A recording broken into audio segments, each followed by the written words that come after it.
Hey, what's up, everyone? Ryan Arnold, aka Deep Master Reviews here, and today I am making a video in response to a contest video by one awesome dude I have met within doing live streams with a lot of people, and that is Dennis, or otherwise known as I like to call the OG Press Man, over at Analog Archives, and he just hit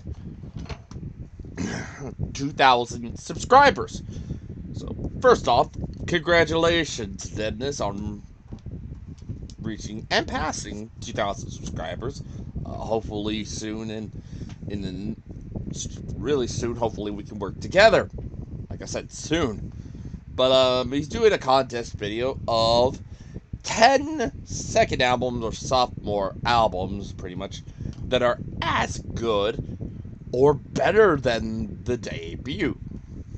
And I initially came up with 10, and then immediately I thought, no. He did mention you could do more, which is, I'm probably the first to probably do that, unless there are others who are going to do it. Um, I'm probably the first to go over the 10. In fact, I have about 22 on my list. And I'm going to go over, some of them I'm going to go over quite a bit. Some of them I'm going to briefly mention, considering I have already talked about some of these in retrospectives, deep dives, and stuff like that, which if y'all want to go and see those, links in the description for those respective ones. And I'll probably mention which ones I have done and which ones I haven't done yet. But I figured I will. So we're gonna go in alphabetical order with all of these. These, like I said, there's some I own, a good chunk of them I own, but only about, I could say 1, 2, 3, 4, 5 on this list I do not own. So that probably makes it 17 in that case. But I wanted to include them. So yes, let's get started with something that, by some technicality, you wouldn't consider it to be a sophomore album. In fact, in their case, this is, I believe, their seventh studio album. But I am counting it as a sophomore release because it's the sophomore album for that band with their specific vocalist. That specific vocalist is Brian Johnson. And that sophomore album with him is from the band AC/DC, and it's probably one of my favorite AC/DC albums. For those about to rock, we salute you.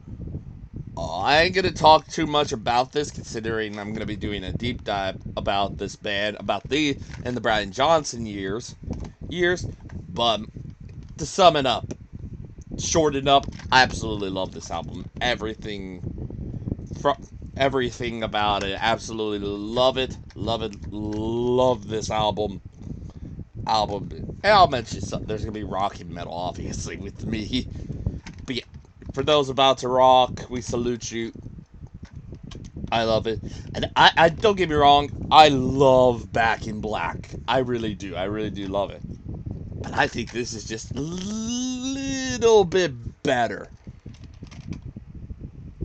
Just from just everything. I'm, like I said, not gonna go into it because I got a deep dive coming up for this. So y'all should definitely check that out when that happens. Me and Mean Metal Mike.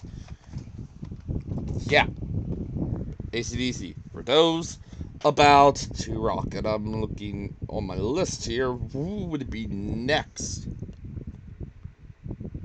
I believe I'll actually have 6. Okay, I didn't realize I didn't have 6 actually.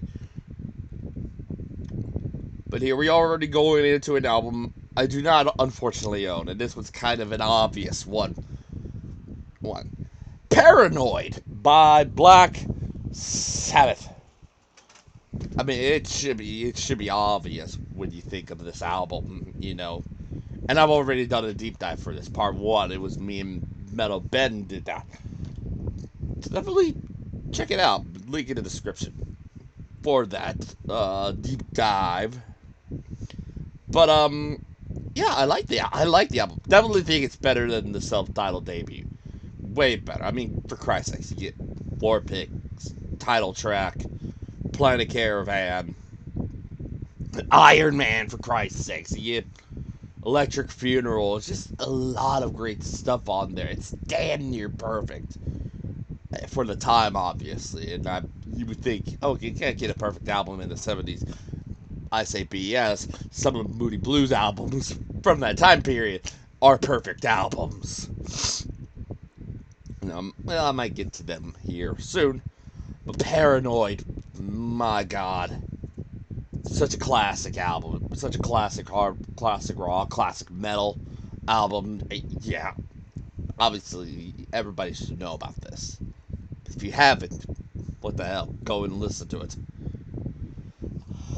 Next one we're gonna have some. Yeah, this one's kind of cracked a little bit, but it's still holding together. Come to an album with pretty much an album from that I think is better than their debut. Breaking Benjamins, We Are Not Alone. Their last with their original drummer. This was with the original lineup. I haven't heard Saturate.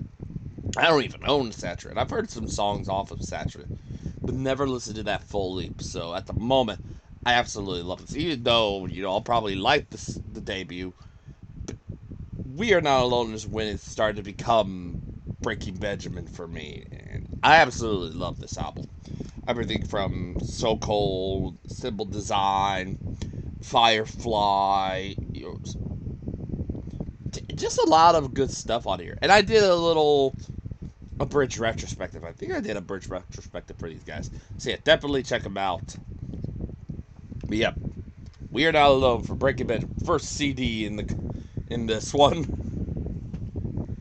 If I'm looking at my list again, we come to kind of an interesting one for me to talk about, because this goes all the way back for me in terms of my music days. So a lot of interesting story about me is I didn't start off listening to a lot of metal. I think obviously Metallica was one of them, but there was a good chunk of bands. There was obviously Metallica.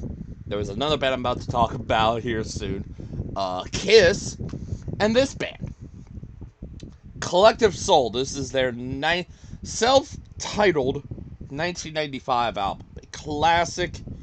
Songs that people will probably remember from this: The World I Know, Where the River Flows, December.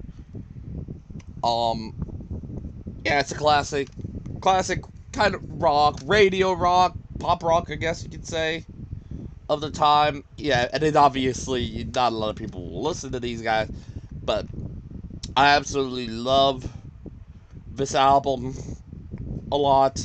I definitely want to talk about this band more. Probably just the first four albums, pretty much, because there really isn't much about anything for me past their fourth studio album. But I definitely think, while I like Hits, Allegations, and Things Left Unsaid, I like this one a little more. I think this one's better than it, just because of The World I Know, December, Where the River Flows, big hits from here. But yeah, Smashing Young Man's another one, Untitled, Simple, really great stuff off of this album, and I absolutely love it. So, yep. Collective Soul, 1995, self-titled. Yep. Next up, another band I'm sure a lot of people, and I want to thank, I guess, like I said, Necrotic Nick and Jake from the Upside Down Church for me having this. But this was one when Nick got it, because I think it was Jake from the Upside Down Church, and he put that in there, and I'm like, I saw that in that video, but it's like, yeah, I need that. Human Clay from Creed, another band I grew up listening to. Yeah, absolutely. Well, I love My Own Prison. I mean, come on. This is what put the band into superstardom, basically, with obviously with Arms Wide Open and stuff, and Higher. But every song on this album is great. The banging Are You Ready? What If is another great song. Say I is another fantastic heavy song on here. There's some metal a little bit, but there's definitely some the rock stuff, and Faceless Man's another great one. Never Die, Say Beautiful is another great one. Like I said, there's some great tunes. Wash Away Those Years and Inside Us All are really, really great songs. And this is, like I said, this is what kickstarted them to getting into pretty much superstardom, and I can't complain about this one. And like I said, I like My Own Prison, but this blows it out of the water when you think about it.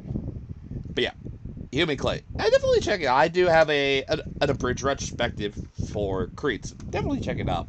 Like I said, links for videos that I've done for bands like Creed and say Breaking Benjamin and some others. They'll be in the links will be in the description to go and check those out. So yeah, definitely check those out. But yeah, Creed, Human Clay, love it. Let me look and see. Next up, I believe we're getting into some loose CD territories. This is kind of getting more and more into the metal that I was going through, kind of in. Well, actually, no, wait, yeah, is it? Would this be the next one on the list? I believe so. I believe, yeah.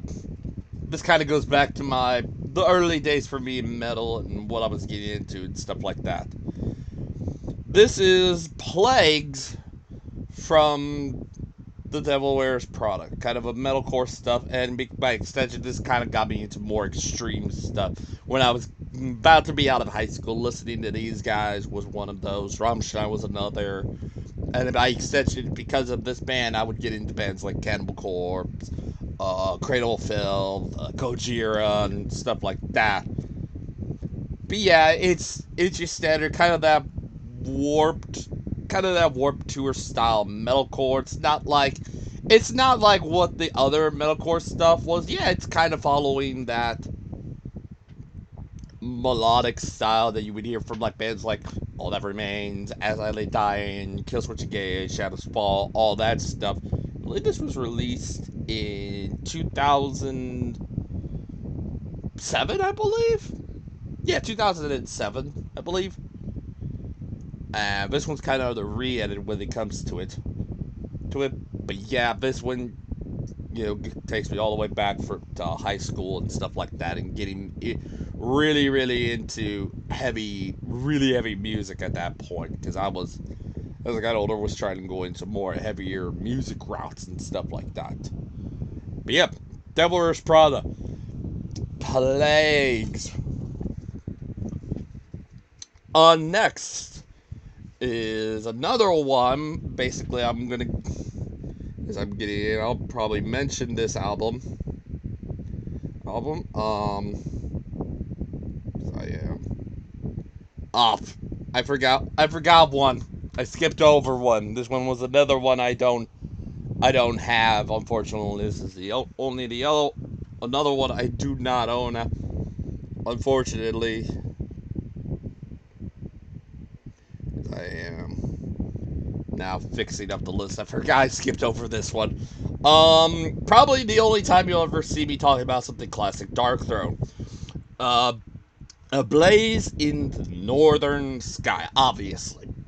I'm not going to go into too much detail. Obviously, this is probably the one that, out of those three, I probably like the most. I definitely want to listen to it all the way through. It's got a mix of that black metal and some death metal, obviously, still. Death metal is still there. It's more of like a black and death metal stuff. So I might actually give it a listen. So I'm not going to go into too much detail about this one. So, yeah. Blaze in the Northern Sky. Yeah. Next up, we get to an album I really need to get at this point. This one's also, I think, from 1992. Images and Words from Dream Theater, their debut, their second overall, first with James LaBrie, and Perfection. What more can I say? Perfection. I know I did a ranking with Ben with these guys, but we are gonna redo them at some point. But yeah, everybody knows "Pull Me Under" from that album, but the rest of the album is really really good. Really really like it. And yeah, not much I'm gonna say. I'm trying to keep it as short as I can. But yeah, Images and Words. Yeah, Images and Words from Dream Theater. This is gonna turn some heads a little bit. Next up. Oh, I think some people are gonna be like, "You actually have this?" And I'm like, "Yep, I'm gonna show it." I've never listened to their debut, but I do think, like extension of that, I do think it's better. Yes, I ain't ashamed that I have one Five Finger Death Punch album. War is the answer. Yeah, I'm not gonna sugarcoat it. Yeah, it's their one and only album I have. I'm not getting any more because I was still kind of at the time when this came out. Was still kind of getting into heavy music. Still haven't figured out what I was wanting to listen to. So I ended up getting this around 2009 when it was brand new, and I still have my original copy, even though it's all scratched to hell. But yeah, I still own this. I don't have the case or anything like that, but yeah, it's memories of when I was trying to get into heavier music, pretty much. So yeah, the one and only Five Finger Death Punch album that I own. War is the answer. Yep, that is the only one. The one and only Five Finger Death Punch album. After that one, I don't give a fuck about them. No, I don't give it. I do not give a fuck about them. And now we're looking. What do we get to? Oh yeah, this one's even. What do we do when we wash away something that people will think is shit? We get something good. Behind the Blackest Tears from Kingdom of Sorrow. Their second and so far latest album. They haven't done anything since. Doom metal. You got Jamie Josta and Kirk Weinstein on vocals, and you got some other people behind them with the rest of the instruments and the drums, the rhythm guitars, the bass, and stuff like that. But I'm sad that this is their last, so far their most recent, but it's a banger from start to finish. Like I said, doom metal and stuff like that. Found out about these guys at the time via Ozfest 2010, and they were one of those that was on the lineup, and I'm like, ooh, I check these guys out. And I actually liked what I heard and immediately got the CD and really freaking love it.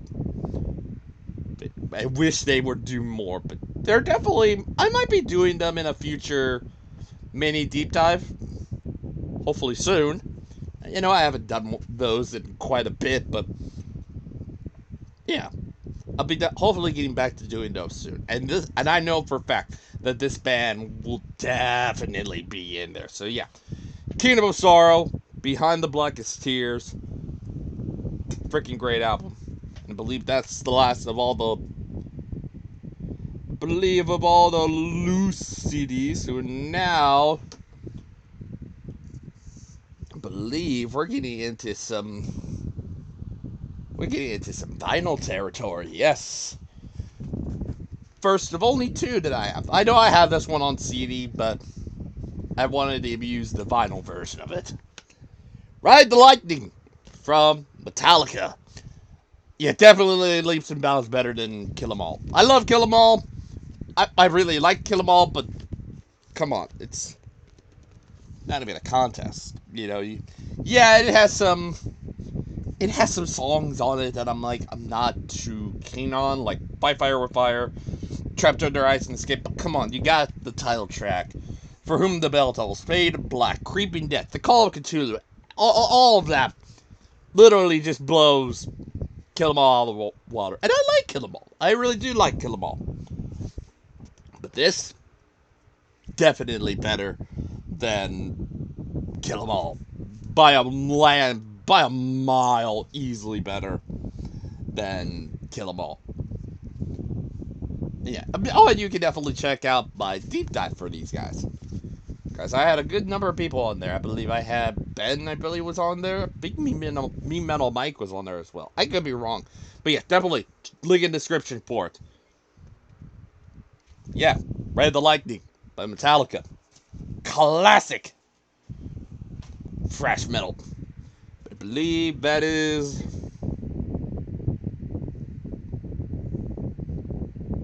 Okay, there's that one. Now we get into yet another CD.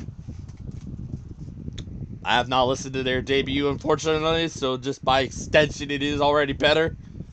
Mr. Big, Lean Into It.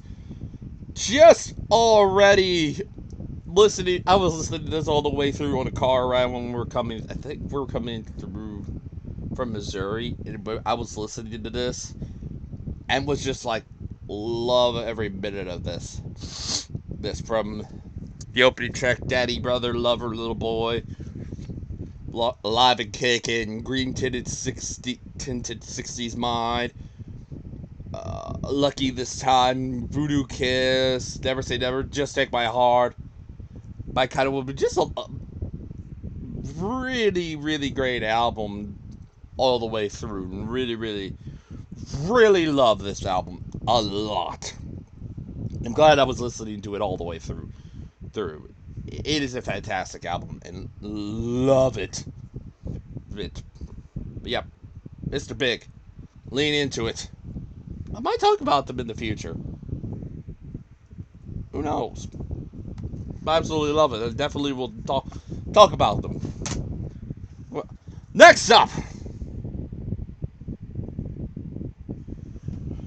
we get to some Moody Blues. And what I was kind of satisfied when I was with Jeff and doing the deep dive for that, which you can check out, link in the description. And I'm doing my own in the future, because I wasn't quite fully satisfied with that one. But if you all want to check out the one I was in with Jeff, link in the description. But yeah, this was one of those that I was satisfied with. Days of Future Past. Definitely leaps and bounds. I mean, when your second album follows up from an album that basically is like a Rolling Stones album, or like an early Rolling Stones album where there's some covers and some original material, and it's completely just rock and roll. This is leaps and bounds better. Definitely.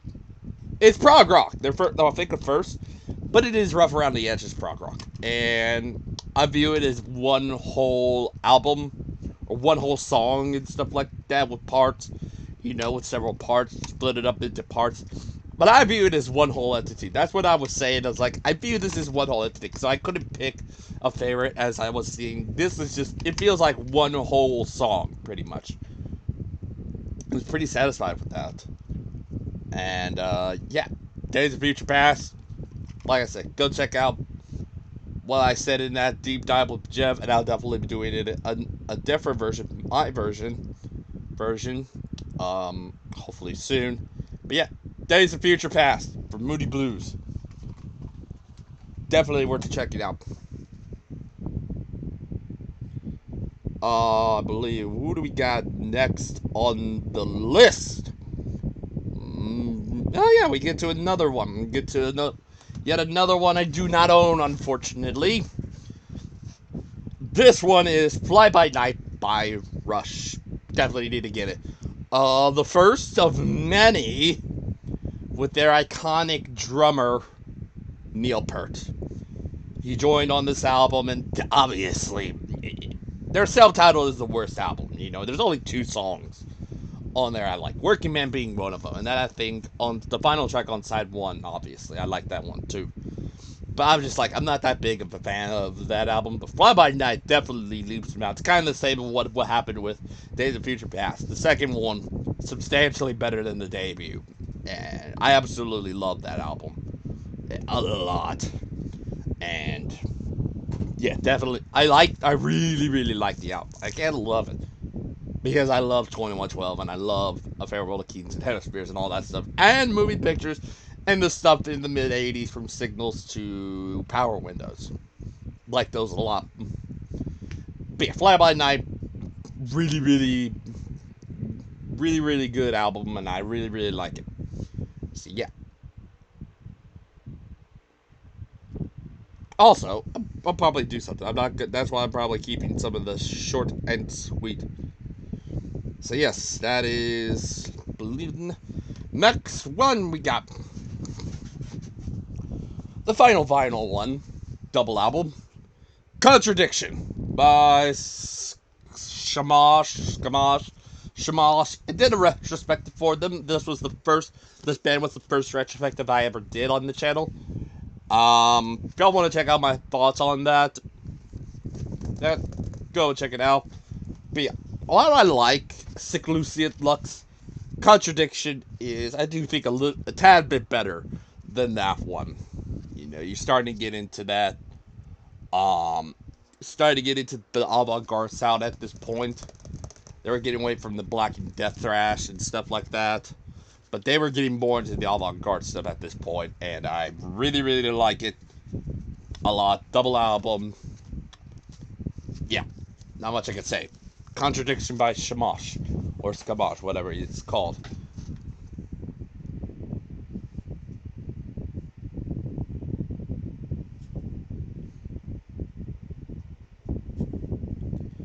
Yeah.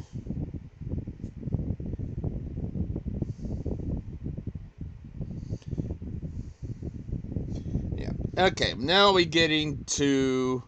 We got about 7 more albums left. We get to one I've been listening to quite a bit on the road and stuff like that, but unfortunately I don't have it. I need to get it. And I definitely count it as his second solo album. 8 Life Grand by Slash's Snake Pit. And I absolutely love it. I didn't want to put in Apocalyptic Love when it comes to the outright Slash solo, because I think the Dab one, his self-title is better than it. But I could get away with this one because Slash 8 Life Grand is a fantastic album. You get your hard rock, you get some blues. The title track is very bluesy and stuff like that. You get some bluesy moments in here, just like anything. The title track, you get some heavy stuff like maybe Serial Killer, Meme Bone. You get some hard rock stuff. You get some ballady stuff like Back to the Moment. It's a fantastic album. I dare say the best thing Slash has ever done, and it's an underrated gem. I absolutely freaking love it. Freaking love it. Absolutely no bones about it. I think it's the best solo album Slash has ever done in his career, and it's a shame they didn't make more after this one. Obviously, Slash winning to do with the Velvet Revolver stuff, but I absolutely love this album. I absolutely love it a lot. And yeah, I definitely need to get it. So yeah, 8 Life Grand by Slash Snake Pit. Love it. Next up, CD. This one, objectively, at some point I definitely need to talk about these guys, and I will be, probably in a mini deep dive, but I ain't going to go too much into detail with this one. Iowa by Slipknot. Definitely, substantially better than the self-titled. And objectively, their best album. Although personal favorite I love is Point 5. But I can always say, objectively, this is their best album. Everything from People Equals Shit, My Plague, Everything Ends, Heretic Anthem, if you're 555, I'm 666. Gently, which was something off of their Make Me Kill Repeat demo. It was a different version of that one. Left Behind, The Shape I Am Hated, and then you got the epic title track of Iowa. Fantastic album. Love it. Love it. And like I said, objectively, their best album. No bones about it. Although, like I said, I personally love Point 5, The Great Chapter, which would probably be the last I would talk about when it comes to Slipknot. But yeah, definitely, objectively, their best album.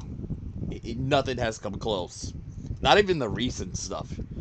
But yeah, Iowa by Slipknot, a classic.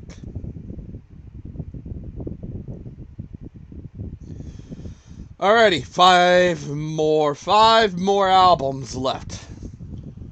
We come to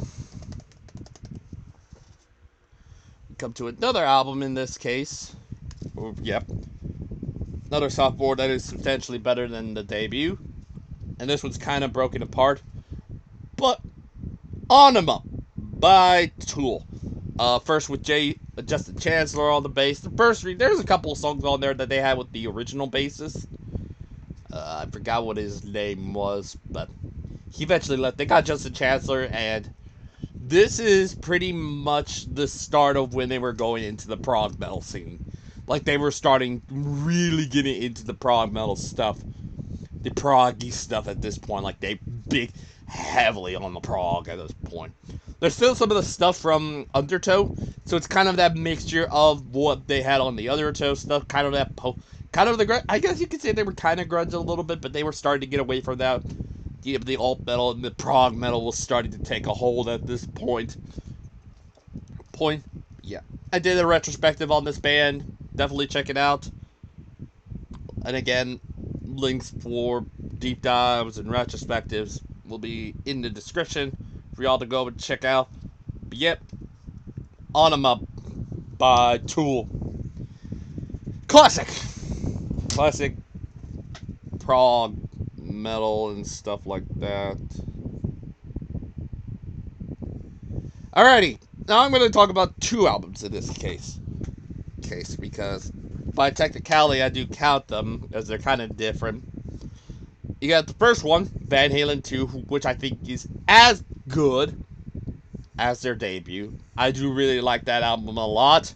One of a few David Lee Roth led Van Halen albums I like.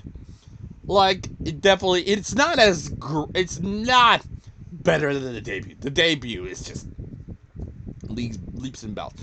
But I definitely say VH2 is as good as the debut album.